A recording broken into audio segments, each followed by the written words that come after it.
The NFC North is no doubt one of the toughest and most competitive divisions in the NFL. Each team has their own set of star-studded playmakers that contribute to the team's success. There are positives and negatives about all four of the rosters contending for the North title this year. So without further ado, let's get into my record predictions for this year's NFC North candidates in the 2021 NFL season. The Detroit Lions, 8-8. I think for at least 3 years now, we've been saying that this will be the year the Lions finally win the division again. Whether that be a result of other teams digressing, or the Lions just seeming better than last year. I wouldn't reach that far to say they're playoff bound going into the 2021 season, but 8-8 would still be a step forward. Stafford staying healthy is definitely huge for Detroit. He's a great talent and a vital piece to their organization. Anything can happen as long as he stays on the field. Losing Darius Slay definitely hurts, but with young talent like Jeff Okudah and veteran Daron Harmon, the defensive side is still solid. Acquiring wide receiver Geronimo Allison from the Packers is one of the more slept-on moves by the Lions this offseason. He had major ups and downs in Green Bay, but he could create new life in Detroit with the right system alongside wide receivers like Golladay, Amendola, and Jones. There's no doubt that Matt Patricia is on the hot seat going into his third year after 2 letdown seasons, so success is a necessity right now. It's safe to say that the Lions are a difficult team to read.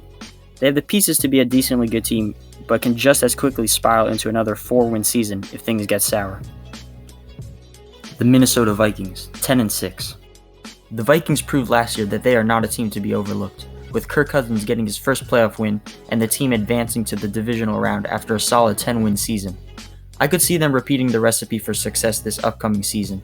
The defense took major hits in free agency with the losses of Pro Bowlers Everson Griffin and Xavier Rhodes, but with Zimmer's defensive mindset, I'm still confident in his ability to create a solid secondary with what he has.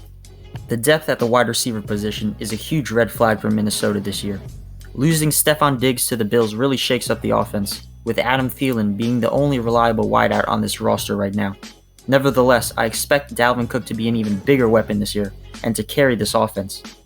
Cousins running the offense under new OC Gary Kubiak could definitely be a spark for the team, and help the quarterback become the star they're paying him to be.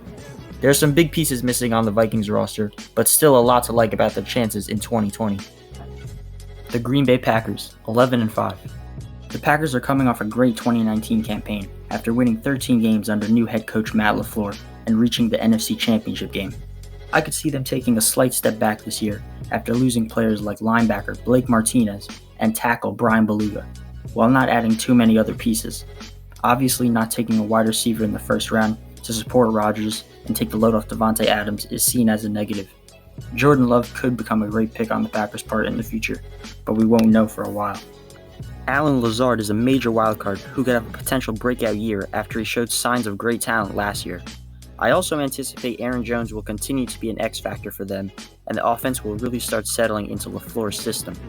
On the defensive side, the Smith brothers should be very productive yet again in getting to the quarterback, while the main problems to address for the D would be stopping the run and not giving up big plays in the secondary.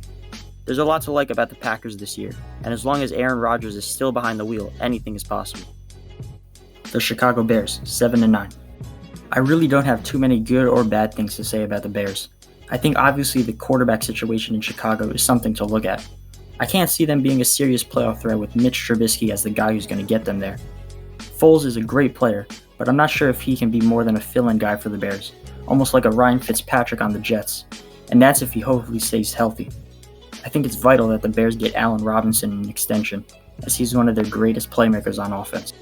They definitely don't have an explosive offensive attack, but they do have a grade A defense full of impactful players. Getting to the quarterback should be no problem for them, led by Khalil Mack and Akeem Hicks, creating turnovers and really carrying the team as a whole to make up for what the offense lacks. This is a very stacked NFC North, and every division game should be a battle. I really expect all 4 teams to be close in record by Week 17, with all 4 having viable reasons to be successful.